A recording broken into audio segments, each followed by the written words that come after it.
Reform UK is not rising in a vacuum. It's being pumped, full of oxygen by a media machine ravenous for clicks, and by political parties so frightened of losing control that they echo its worst instincts rather than challenge its false gods. We're not witnessing an insurgency, we're witnessing an abdication. And those people, those media outlets that don't challenge this are pandering to this. Those people who say, oh, not another Farage video from Tim. Well, I put out Farage videos because I want to challenge the system. I want to challenge that media coverage. And it's not good enough saying, well, if you don't like him, don't listen to him. If you don't like him, analyse him and work out what's wrong.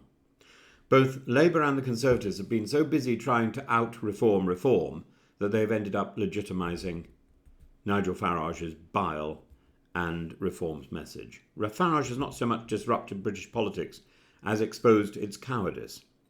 And when mainstream journalists occasionally ask, are we responsible for the rise of reform, they rarely linger on the question. It's quickly dismissed as lefty cop-out, as if interrogating media ethics were some sort of bourgeois indulgence. But this isn't indulgence, this is indictment. Media coverage of Reform UK is not merely disproportionate, it's dysfunctional. Nigel Farage has been the most invited guest on flagship programmes like Question Time. Why? He only has 5 MPs. And he features so prominently on BBC bulletins and social media metrics that one would think he commands a parliamentary majority rather than a party with, at present, a handful of Muppets. Why?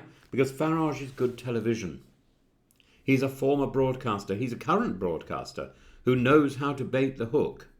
Say something outrageous about immigrants, about net zero, about the NHS, and it will be clipped, clicked and syndicated. It's clickbait economy, and Farage is the snake oil prince.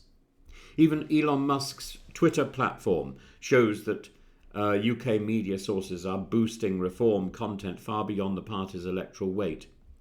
In this digital ecosystem, outrage is algorithmic gold and nuance is financial ruin. And what of the BBC? Once described as the guardian of public interest, it now appears to be guarding its own nervous reputation.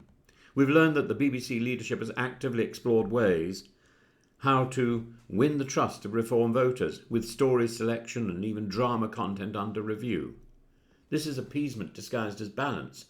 It's not impartiality, it's capitulation. When one of the BBC board members is a former GB News executive and Theresa May's communication chief Robbie Glib, we must ask, who is setting the tone? Reform? Or the reformers inside the institution? The corporation is now reshaping its output to cater to a movement that publicly reviles it and that paradoxically benefits most from being its loudest critic. But media alone is not to blame. The mainstream parties are just as guilty. Keir Starmer and Rishi Sunak, just as Kemi Badenoch now, even Ed Davey, whether by instinct or strategy, try to compete with Farage rather than confront him. Starmer speaks of an island of strangers and proposes a 10-year wait before migrants can settle policies that alienate while pretending to integrate.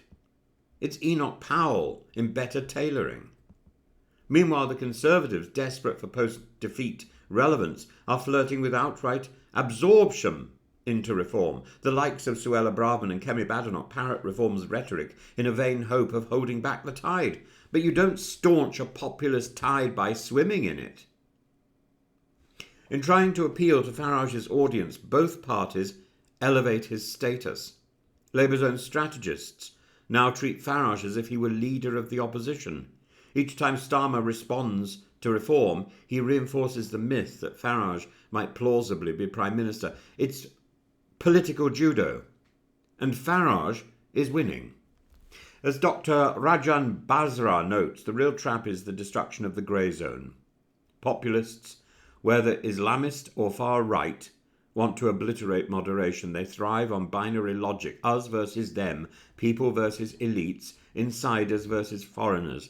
And clickbait is their currency. And the media, particularly when ad-funded, the media becomes their banker.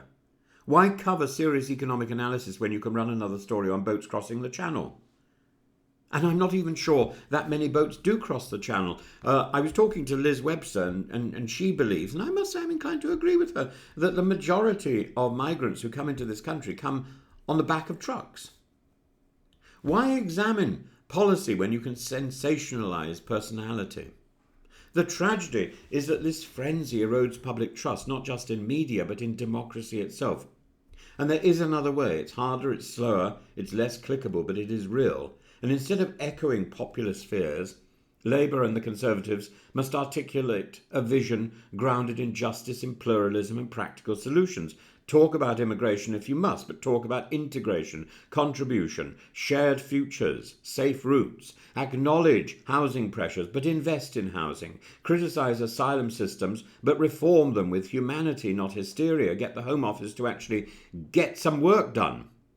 And the media, we must rediscover its mission not to titillate, but to inform. Stop printing headlines that distort. Stop quoting demagogues unchallenged. Stop pretending that giving a platform to hate is the same as balancing the scales of debate. Let's not confuse freedom of speech with freedom from scrutiny. Let's stop rewarding those who burn bridges and start listening to those who build them. The rise of reform is not just a political crisis, it's a moral one. And we will not defeat it by out-reforming reform. We must offer something better, something honest, something hopeful, something true.